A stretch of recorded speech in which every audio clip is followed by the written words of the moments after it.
5월은 이번 주는 가정의 주일로 보냅니다. 5월은 사랑하는 가족들을 함께 기억하고 함께하는 시간들이 많죠. 그래서 어린이날도 있고 어버이날도 있고 뭐 스승의 날도 있고 가정 안에 그리스도의 은혜와 복음이 더욱더 풍성하게 경험되기를 축복합니다. 제일 사랑하는 사람인데 어쩌면 가족들이 잘 대하지 못하면서 살아가는 관계가 가족은 아닌가 그런 생각해 봅니다. 한 집안에서는 살지만 가장 안 친한 관계인 것처럼 사는 게 가족인 것 같습니다. 제일 많은 시간을 보내지만 너무 당연히 옆에 있는 게 당연한 거라고 생각하면서 그냥 시간들을 흘려보내는 것들이 너무 많지 않은가 싶습니다. 옆에 가족들 한번 계시면 한번 서로 한번 고백해 볼까요? 엄마가 있어서, 아빠가 있어서, 아들이, 딸이, 누나가, 동생이 내가 가족이어서 너무 감사하고 행복합니다. 한번 얘기해 볼까요? 내가 가족이라. 아니, 동생이 옆에 있잖아요. 이렇게 서로. 네? 또 내 가족 아니어도 내 가족 아니니까 그러지 말고, 네. 당신이 내 가족이어서 너무 행복합니다. 당신이 내 가족이어서 너무 행복합니다. 네. 네. 이렇게 가족이 있다는 것이 너무 감사하고 또 이렇게 신앙 안에서 믿음 안에서 함께 이 가족들이 서로를 사랑 고백하고 이렇게 할 수 있다는 것은 너무 감사한 일인 것 같습니다. 가족이 중요하죠. 가족이 중요합니다. 함께 가족으로 사는 것이 중요할까요? 아니면 가족이 함께 살아갈 집이 중요할까요? 가족이 중요합니까? 집 없어도 괜찮아요? 결혼식이 중요하죠. 결혼식이 중요할까요? 아니면은 신혼집이 중요할까요? 몰라요. 결혼식. 결혼식이 중요해요? 네, 맞아요. 둘 다 중요합니다. 함께 안전하게 머물면서 또 살아가고 먹고 자고 보호함 받는 집도 중요하고 함께 사랑하고 또 이렇게 하나됨을 이루어 가겠다고 약속한 결혼식도 너무 중요한 것이죠. 오늘 말씀을 통해서 그것과 함께, 그것도 중요하지만, 이 둘도 다 중요하지만, 그것과 함께 더 중요한 게 있습니다. 서로 사랑하며 사는 것입니다. 그것이 더 중요한 거라는 것을 함께 생각해 보고, 오늘 말씀을 통해서 이스라엘 백성들이 하나님 안에서 어떻게 한 집 안에서 하나됨을 이루며, 한 가족됨을 이루며 살아가는지를 함께 바라볼 때, 우리가 가정에서도, 또 서로 가족들 안에서도 또 이 하나님으로부터 오는 사랑의 이 하나됨을 이뤄가는 저희들 될 수 있도록 한번 생각해보는 시간이 되면 좋겠습니다. 오늘 본문 말씀은 모세가 하나님의 부르심을 따라서 시내 산에 올라가는 장면을 기록해주고 있습니다. 이스라엘을 대표하는 나답과 아비후와 70인의 장로들 함께 하나님 앞에 올라가서 하나님과 언약식을 체결하는 장면이 오늘 본문 말씀입니다. 지금을 생각하면 하나님과 결혼식을 맺는 장면과 매우 유사합니다. 결혼은 서로 사랑하는 마음을 가지고 하는 것이죠. 그런데 그것만 가지고 하는 게 아니라 두 사람이 함께 약속, 언약을 맺는 것이 결혼입니다. 사랑하는 사람이 내가 어떤 상황에서도 이 사랑을 지켜내고 사랑하고 희생하고 이 사람만을 위해 헌신하겠다고 약속을 하고 그 약속을 끝까지 지켜내겠다고 맹세를 통해서 가족이 되는 것이거든요. 요즘 사람들은 가슴 떨리는 걸로만 결혼합니다. 그래서 가슴이 식으면 결혼하는 걸 이제 시들해지는 것이죠. 그래서 상황이 변하면 금방 마음이 변하는 것들을 보게 됩니다. 성경은 결혼을 사랑하는 마음과 동시에 이 사랑을 끝까지 지켜내겠다는 신실한 목숨을 걸고 하는 약속이라는 것을 오늘 보여주고 있습니다. 이스라엘 백성들에게 하나님은 모세를 중매자로 딱 세우고 그 다음에 하나님과 하나님의 말씀인 그 십계명을 하나님께서 주셨죠. 하나님 백성을 살아가는 데 있어서 반드시 지켜가야 할 내용이 어떤 것인지를 십계명을 통해 알려주셨습니다. 이 약속을 모세는 듣고 백성들에게 이 말씀을 가서 전했어요. 자, 이 말씀대로 행하는 게 하나님과 언약을 맺는 거야. 하겠니? 라고 질문했습니다. 그랬더니 이스라엘 백성들이 뭐라고 했을까요? 24장 7절에 보면 우리가 철저히 다 지켜 행하겠습니다. 이렇게 약속합니다. 고대 언약식의 형태는 이래요. 두 사람이 함께 약속을 맺고 짐승을 잡습니다. 그래서 반을 쪼개요. 그래서 쪼개서 쫙 펼쳐놓습니다. 그러면 가운데 뭐가 있을까요? 쪼개서 펼쳐놓으면 피가 이렇게 쫙 흐르는 거죠. 그래서 피가 낭자한 그 사이를 둘이 손잡고 지나갑니다. 이게 고대 언약식이었어요.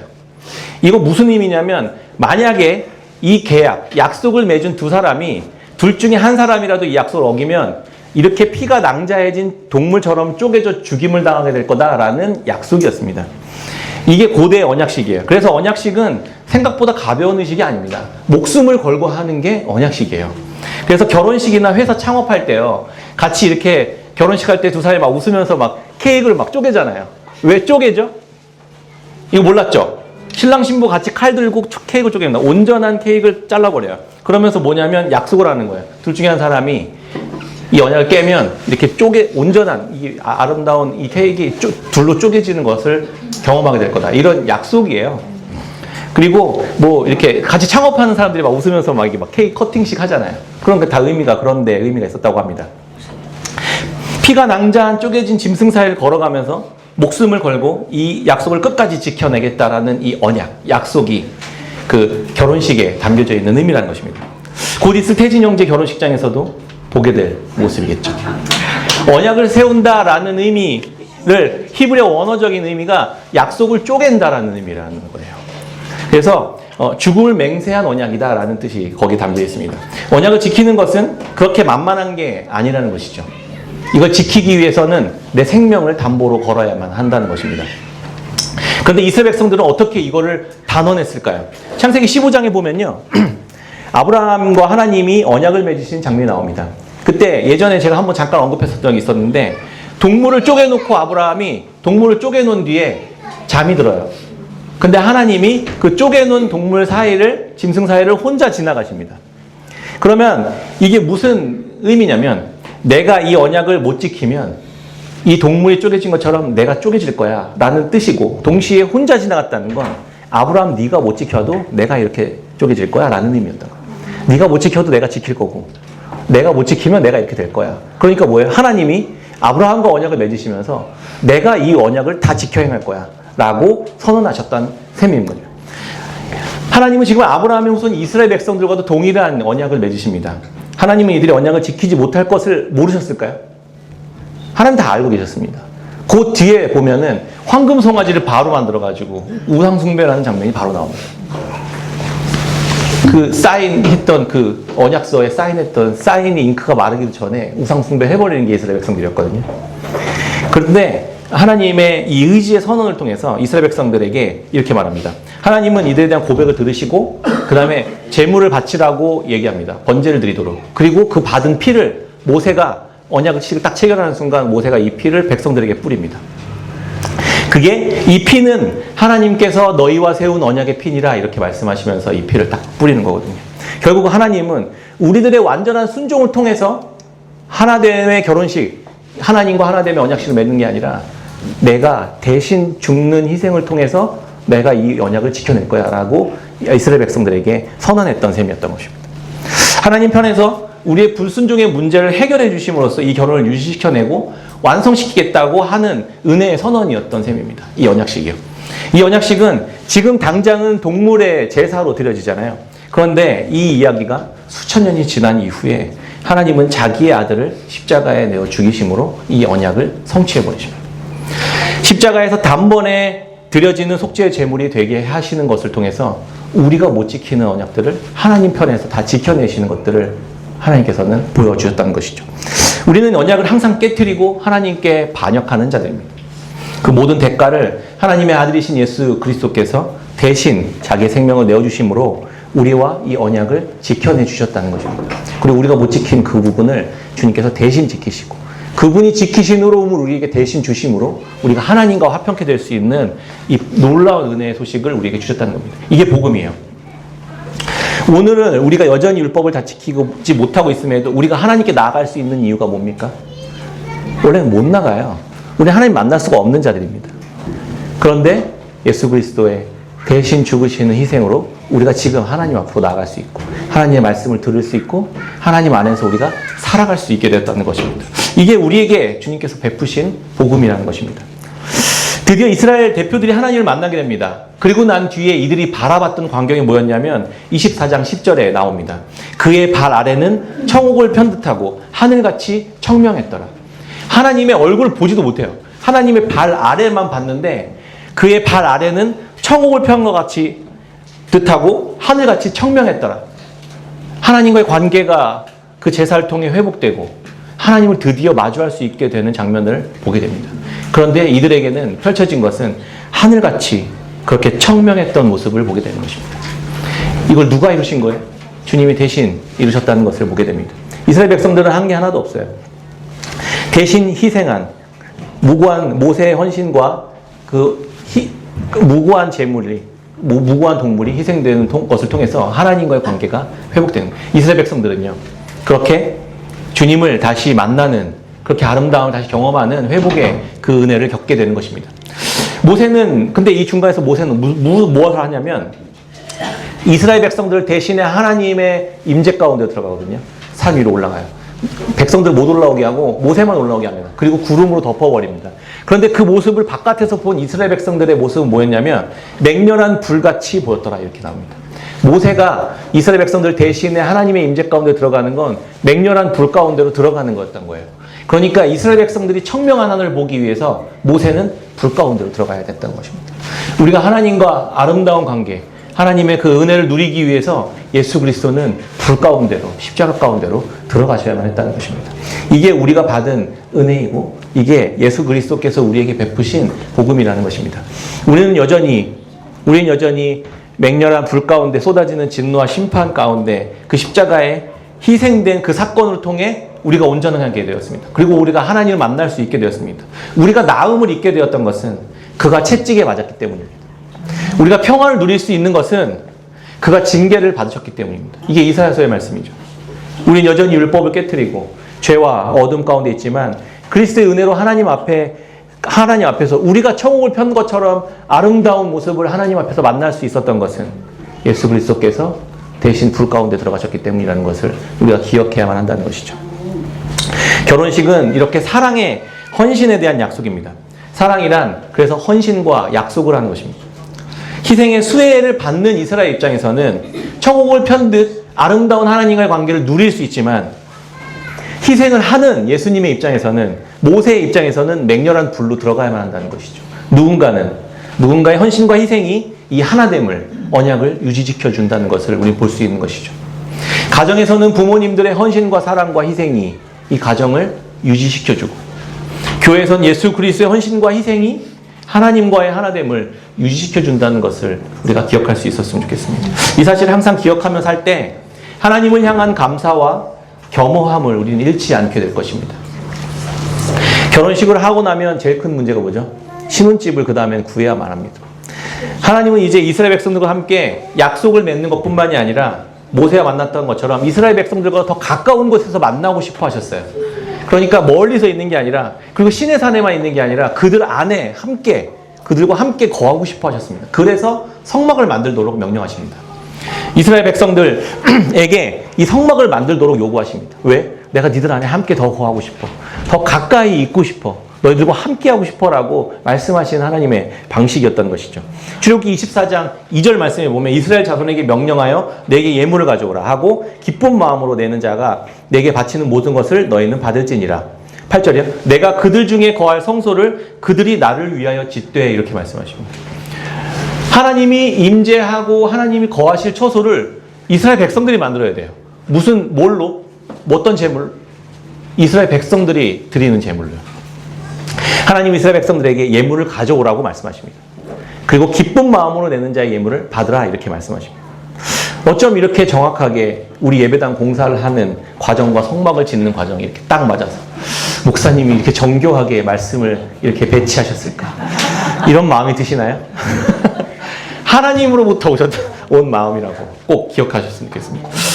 예배 처소 공사를 위해서 처음에는 제가 하나님이 행하실 일들을 우리 함께 기대해보시죠 이렇게 했다가 저의 실수를 깨닫고 5월까지는 우리 함께 특별 목적 헌금과 또 기도의 시간을 갖기로 한 상태잖아요. 속속 교회로 하나님 앞에 드려지는 예물들 또 헌금들을 보내시는 것들을 이렇게 보게 됩니다. 너무 많은 분들이 보내셔서 너무 감사한 마음들이고 이름도 없이 큰 금액들을 보내시는 분들이 많이 있었습니다. 우리 교회 소식을 듣고 외부에서도 지금 보내주고 계시고 있습니다. 아시는 분은 아시겠지만 저는 재정에 대한 마음 너무나도 민감한 사람입니다. 한국교회가 건축 헌금으로 얼마나 심각한 몸살과 분열을 겪었는지를 제가 너무 알기 때문에 너무 제 트라우마에 걸릴 지경입니다. 그래서 헌금 설교를 제가 거의 한 적이 아마 없을 거예요. 이 돈은 잘 사용하면 하나님 앞에서나 세상 앞에서 너무 덕스럽게 보일 수 있고요. 잘못 사용하면 하나님의 이름에 먹칠을 할 가능성이 너무나 큽니다. 그럼에도 하나님은 분명히 언약을 맺은 백성들에게 너희들의 재물을 가져와라 이렇게 말씀하십니다. 자발적인 마음으로 드려라 이렇게 말씀하십니다. 마음이 어려워지십니까? 헌금의 문제가 되게 예민한 부분이고 민감한 부분이라는 걸 알고 있습니다. 이스라엘 백성들이 하나님께 드리는 내용이 뭐냐면 금, 은, 놋, 청색, 자색, 홍색실, 가는 배실, 염소털, 가죽, 조각목, 등유, 관유, 호마노, 에봇, 보석 이런 것들을 가져옵니다. 그리고 이걸로 성막을 짓는 재료로 쓰이게 하십니다. 하나님은 내가 그들 중에 거할 처소를 그들이 짓도록 하되 이렇게 말씀하시거든요. 하나님은 자기가 거하기 위한 공간을 하나님의 이스라엘 백성들에게 짓도록 하십니다. 그런데 우리가 하나님 진짜 쪼잔하네. 좀 주고 뭘 하든지 우리 걸 삥 뜯어가지고 성막을 짓도록 해. 이런 마음이 드시나요? 생각해 보세요. 하나님과 우리의 간극이 우리와 개미의 간극보다 더 커요, 작아요? 온 세상 만물을 지으신 영광스러운 창조주 하나님과 피조물인 인간의 관계가 우리와 개미와의 관계보다 더 커요, 작아요? 저는 훨씬 더 크다고 생각하거든요. 생각해보세요. 개미들이 나를 너무 사랑해서 개미 호텔과 왕궁을 짓는다고 해보세요. 전 재산을 털어서. 그럼 우린 그 안에 들어가 살겠습니까? 그게 좋습니까? 왜? 한번 생각해보세요. 하나님이 우리의 재물을 다 들여서 아주 의리의리한 성전을 짓는다고 하더라도 하나님에게 어울리는 곳이냐고. 하나도 어울리지 않습니다. 어떻게 온 우주 만물을 지으신 하나님이 개미굴 같은 데서 살 수 있겠습니까? 그런데 하나님은 지금 이 언약을 맺은 이들에게 내가 낮아져 너와 함께 거하고 싶다 이렇게 말씀하시는 거 있다는 것을 좀 기억할 수 있었으면 좋겠어요. 우리가 좀 오해하는 게 너무 많아요. 하나님이 삥을 뜯는 게 아니에요. 개미굴에 들어갈 수가 없는 겁니다. 그 관점으로 우리가 하나님 앞에 나아갈 수 있었으면 좋겠습니다. 그럼 이 재물은 어디서 나올까요? 어서 빼앗아 오거나 하늘에서 뚝 떨어지게 하지 않았다는 겁니다. 그들이 가지고 있는 걸 자발적으로 낼 수 있도록 하나님께서 말씀하셨습니다. 그럼 이들이 가진 이 수많은 은금과 폐물들 어디서 나왔을까요? 출애굽할 때 애굽 백성들에게 받도록 하나님께서 하셨습니다. 이들은 이미 출애굽할 때 죽었던 자들이에요. 쉽게 10가지 재앙에 이미 죽었는데 죽었어야만 하는 이들이 하나님의 은혜로 살아났습니다. 이들의 생명도 하나님의 것이고 이들의 재물도 하나님 다 주셨던 겁니다. 다 주시고 그 다음에 자발적으로 바쳐라 이렇게 말씀하시고 있다는 것을 우리가 기억할 수 있었으면 좋겠습니다. 우리는 헌금이든 우리의 재능이든 물질이든 시간이든 우리가 하나님께 드릴 때 드려야만 하는 상황 속에 놓여졌을 때 내 거라고 생각하는 경우들이 너무 많은 겁니다. 이걸 얻게 하신 분도 하나님이시고 내가 여기 호흡을 하고 내가 취직을 하고 내가 일을 할 수 있도록 하신 건강도 하나님께서 주셨고 나에게 주신 이 모든 것이 하나님으로부터 왔다는 생각들을 정말 믿는다면 우리가 하나님께 드리는 일들이 어려움이 아니라 기쁨이 되지 않을까 하는 생각을 해보게 되었습니다. 우리도 그래야만 합니다. 하나님께 구별하여 드린 헌금을 지금까지 교회 잘 재정을 관리해왔고 이번에 다 사용하게 되었습니다. 5월까지는 자발적으로 하나님께 드리는 시간으로 삼기로 했습니다. 얼마만큼이냐, 어느 만큼이냐, 어떤 것이냐, 어떤 재물이냐 이런 게 중요한 게 아니라 기쁜 마음으로 드릴 수 있는 만큼 주님께 드렸으면 좋겠습니다. 내가 받은 은혜만큼, 내가 하나님 안에 거하는 만큼 주님께 정성스럽게 감사하는 마음으로 주님께 드릴 수 있는 시간이었으면 좋겠습니다. 재물뿐만이 아니라 재능을 가진 사람들도 하나님께서 부르셨습니다. 나중에 출애굽기 31장과 36장에 보면요. 하나님은 성막을 만들 특별한 재능과 지식과 은사를 가진 오홀리압과 부살레를 부르는 장면을 봅니다. 그들에게 지혜를 주셔서 성전을 아주 정교하게 만드는 기술을 가진 사람들을 불러서 세웁니다. 우리 보셨죠? 우리 예배당을 인테리어 하시고 이제 하고 계시는 이제 황 대표님 만나게 됐습니다. 이제 보신 분들은 좀 만나보신 분들은 만나봤겠지만 이 말씀이 떠올랐습니다. 그래서 하나님을 경외하고 하나님을 의식하시면서 하나님 앞에 살아가시는 분이었어요. 정직하게 주님 앞에서 살아오셨습니다. 평생을. 그래서 오히려 너무 정직해서 너무 많은 손해를 봐서 주변 사람들 그분을 이상한 사람이라고 생각할 정도로 그렇게 주님 앞에 살아오셨습니다. 이분께 저희 교회 인테리어를 부탁드렸을 때 그분이 너무나도 감격해 하셨던 것을 제가 기억하게 됩니다. 저희가 가진 재정이 이만큼밖에 안 됩니다. 근데 그분이 하는 공사는 이런 재정으로는 할 수가 없는 공사예요. 너무 그 디자인을 하는 공사가. 그런데 하나님께서 기뻐하시는 하나님의 예배당을 내가 맡게 되었다는 이 사실을 너무 기뻐하시면서 감사하시면서 오히려 받으셨습니다. 그리고 자기의 재능과 자기 회사에 있는 물품들과 자기의 인적 네트워크를 다 총동원해서 지금 거기 인테리어를 해가고 계십니다. 제가 부탁드리고 한 이틀 뒤에 미팅하려고 만났어요. 근데 이분이 가지고 오셨던 것이 있었습니다. 그게 뭐냐면 말씀이었어요. 시편 113편을 묵상해 오셨습니다. 이틀 동안. 시편 113편 1절입니다. 할렐루야 여호와의 종들아 찬양하라. 여호와의 이름을 찬양하라. 이제부터 영원까지 여호와의 이름을 찬송할지로다. 해 돋는 데서부터 해 지는 데까지 여호와의 이름이 찬양을 받으시리로다. 이 말씀을 들고 오시더니 목사님 깨끗한 샘교회가 해 뜨는 데서부터 해 지는 데까지 여호와를 찬양하는 공간의 느낌이 났으면 좋겠습니다. 제가 이렇게 디자인하고 싶습니다. 말도 안 되는 재료값도 안 나오는 돈을 받고 그렇게 자기 은사를 쓰겠다고 주님 앞에 고백하며 저와 함께 이야기를 나눕니다. 하나님은 저는 그렇게 생각해요. 우리를 위해서 주님께서 이 오홀리압과 부살렐 같은 기술자를 주님께서 보내주셨다고 저는 그렇게 믿습니다. 그렇게 디자인하고 있습니다. 해 뜨는 데서부터 해 지는 데까지 여호와를 찬양하는 이렇게 해가 지는 모습들을 이렇게 또 들어오게끔 하고 싶다고 그런 느낌이 나도록 하겠다고 하셨던 모습대로 지금 그렇게 공사를 하고 계십니다. 이 건물도 하나님께서 사람을 부르셔서 구해야겠다는 마음을 갖도록 하셨고 그 공간을 시공하시는 분도 하나님께서 그렇게 하셨다는 것. 이 전문가를 부르셔서 자기 은사를 쏟도록 하고 계셨다는 것들을 보면서 하나님은 하나님의 일을 맡기십니다. 그리고 지금 TF팀들도 열심히 또 같이 기도하며 또 같이 또 필요한 것들을 해나가고 있습니다. 이렇게 우리가 참여하도록 하나님께서는 우리를 부르고 계신다는 것을 기억하면서 계속 마음에 품으면서 우리가 이 일들을 해나갔으면 좋겠습니다. 사람들은 하나님이 이스라엘 백성들에게 돈이나 바치라고 해서 뜯어내는 그런 허접한 신으로 오해합니다. 하나님 먼저 그러나 은혜를 베푸시는 분이십니다. 먼저 생명을 주시고 먼저 구원하시고 그 다음에 아주 작은 것들을 자발적으로 주님 앞에 하도록 함께 거하는 곳을 만들도록 우리를 초대하고 참여시키고 있다는 사실들을 기억한다면 우리가 하나님 앞에 그렇게 어떤 마음으로 나가야 될지 한번 생각해 볼 수 있었으면 좋겠습니다. 오히려 참여시켜주고 있다는 이 사실, 그 영광스러운 일에 우리를 참여시켜주고 있다는 사실들이 여러분들의 마음속에 계속해서 더 커질 수 있었으면 좋겠습니다. 드디어 제 GM 신우의 그 설교가 끝났습니다. 부담되고 힘들었지만 개인적으로 좀 되게 좋은 시간이었습니다. 복음에 관해서 저도 잘 정리할 수 있는 시간이었고 저에게도 배움과 깨달음의 시간이었습니다. 70년대부터 하나님이 그 회사에서 기도하는 사람들을 세우시고 그렇게 회사와 리더와 동료를 위해서 기도하는 그렇게 신우회를 만드신 그곳에 저를 부르셔서 복음을 함께 나눌 수 있도록 해주신 은혜가 너무나도 컸습니다. 제가 알고 누리고 그렇게 있는 복음을 나누라고 하나님께서 말씀하시는 것 같아서 그 복음을 잘 나누고 왔습니다. 많이 좋아들 하셨고 또 복음에 눈 뜨는 분들도 계셨고 그 추천하는 책을 막 바로바로 사서 막 같이 읽고 막 북토크도 하고 막 이런 일들이 같이 있었습니다. 마지막 설교를 하고 이제 나오는데 마지막 티타임 하는데 이런 말씀하시더라고요. 감사하게도 목사님 설교가 많이 그럴 것 같아요. 이런 말을 하시더라고요. 그래서 알아듣는구나. 내가 그랬죠.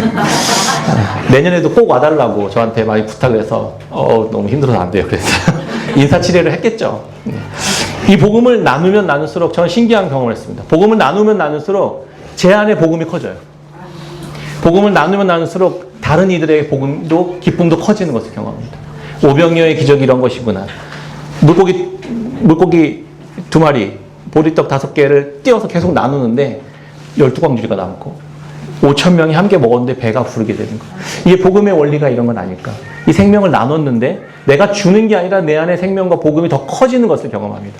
제가 집으로 돌아오는 길에 차 안에서 하나님께 기도하는데 이런 마음, 너무 큰 은혜가 되었습니다. 나 같은 죄인을 주님께서 부르셔서 말씀을 나누는 자로 세우시고 너무나도 이렇게 하나님 사랑하는 공동체 앞에 세우셔서 말씀을 나누도록 하신 그 은혜가 너무나도 크다. 그런 마음을 갖게 되었습니다. 그래서 차 안에서 내가 얼마나 제가 많이 울었는지 모르겠습니다.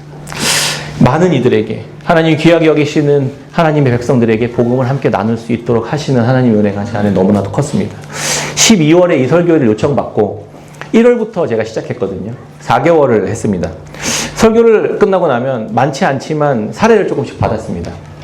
중간중간 선교사님들에게도 좀 보내기도 했지만 이 재정은 왠지 쓰지 말아야 될 것 같은 마음이 들었어요. 그리고 잘 모아놨었습니다. 그리고 나서 마지막 설교를 하고 났는데 하나님이 이번에 예배당 건축을 위해 이 재정을 좀 드렸으면 좋겠다 이런 마음을 저에게 주셨습니다. 어딘가에 보내도록 하나님께서 마음을 주시면 내가 그렇게 하겠습니다 하고 가지고 있었거든요. 잘 모아놓고 있었는데 이번에 성전에 같이 건축하는 일에 집어넣었습니다. 저에게는 이게 초실절 재물 같았어요. 제가 이렇게 이렇게 가끔씩 이렇게 나가서 이렇게 사례는 받았지만 이렇게 정기적으로 받았던 사례는 많이 없었거든요. 거의 처음이에요. 그래서 처음 이 사례를 제가 주님 앞에 드리면서 하나님 근데 제 마음 안에 너무나도 기쁨이 있었습니다. 나 같은 사람이 이렇게 말씀을 전하고 주님 앞에서 이렇게 영광스러운 자리에 설 수 있게 하신 그 은혜가 너무나도 큽니다.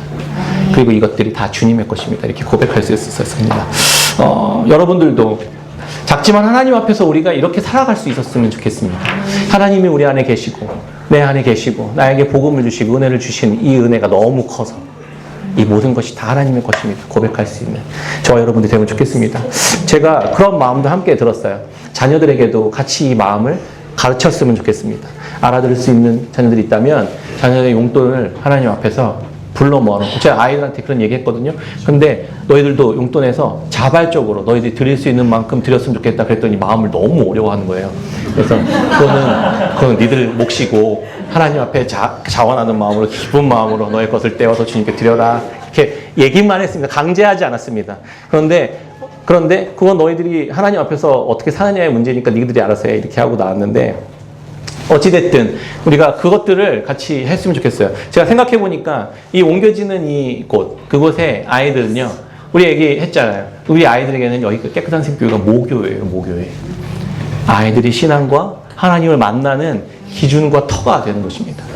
그것을 위해 내가 함께 여기에 동참했다는 이 작은 참여를 하나님께서는 주고 싶으신 거예요. 우리 걸 띵 뜯으려는 게 아니라 내가 여기에 동참하고 있고 내가 하나님과 함께 그리스도와 함께 몸된 성전을 지어가는 일에 내가 참여하고 있다는 사실들을 그 영광스러운 부르심에 동참하도록 하나님께서 지금 기회를 주고 계신다는 것들을 우리가 기억할 수 있었으면 좋겠습니다. 벽돌 퍼포먼스가 있는데 혜성자매가 모교회에서 예배당 이전할 때요. 저 이야기를 들려주더라고요. 자기 어렸을 때 예배당 이전하는데 벽돌 한 장씩 들고 석바위까지 걸어갔대요. 그래서 그 이야기가 그 기억이 아직도 난다고. 그래서 저희도 벽돌 퍼포먼스 한번 하려고요. 그래가지고 이전할 때 벽돌이 아니라 여기 있는 이제 짐 옮겨야 되거든요. 그러니까 이제 책이랑 뭐 이런 짐 같은 거 애들 다 들고 같이 그걸로 걸어가는 거 한번 했으면 좋겠습니다. 아이를 출산하고 난 이후에, 가정을 이루고 엄마가 된 이후에 그게 기억이 나잖아요. 아, 내가 예배당을 같이 건축하는 일에 내가 동참했었다는 것. 그걸 기억하게 하는 것. 내가 그리스도와 함께 예수님의 이 언약 가운데 내가 속해 있는 사람이라는 사실들을 나이가 들고 어른이 되어서도 잊어버리지 않고 마음속에 기억할 수 있는 이것이 너무나도 중요하고 좋은 것이구나라는 생각을 해보게 되었습니다. 네, 시간 관계상 아이들과 함께 나누면서 성전을 회복하신 이야기들도 있었는데 시간 관계상 좀 패스하고 말씀 맺겠습니다. 이번 주 가정의 주일입니다. 하나님께서 복음으로 세우신 가정들 여러분들 축복합니다. 그리스도께서 보이신 이 언약과 약속이 있었기에 가정이 지금까지 이렇게 사랑과 은혜 가운데 세워져 가고 갈 수 있었음을 고백할 수 있는 가정이 되었으면 좋겠습니다. 여전히 하나님을 사랑하는 마음과 주님께 그 빚진 마음, 내가 청명한 하늘을 바라볼 수 있고 내가 하나님의 영광을 볼 수 있는 것은 예수 그리스도께서 나를 대신해 그 불 가운데로 들어가셨고 십자가 가운데 서셨기 때문에 내가 지금 오늘도 살아가고 있을 수 있다는 사실들을 우리가 마음 절절히 기억하면서 우리 같은 사람들을 부르셔서 하나님의 성전이 되게 하시고 성막이 되게 하시고 하나님의 임재의 처소가 되게 하신 그 은혜를 기억할 수 있었으면 좋겠습니다. 그래서 그 성전다운 하나님의 임재하시는 성전다운 곳으로 우리가 함께 지어져 가고 우리 교회를 통해 다른 이들에게도 이 복음과 생명이 계속해서 흘러가는 귀한 하나님의 처소들로 하나님의 집으로 하나님의 언약 백성들이 살아가는 그렇게 처소로 계속해서 우리 교회가 지어져 가고 세워져 가고 그 아름다운 사랑이 드러나는 곳이 될 수 있었으면 좋겠습니다. 여러분들을 통해 가정이 교회가 그렇게 놀라운 은혜와 역사가 계속해서 터져나오는 저와 여러분들 깨끗한 샘교회 성도님들이 다 되시기를 주의 이름으로 축원합니다. 아멘.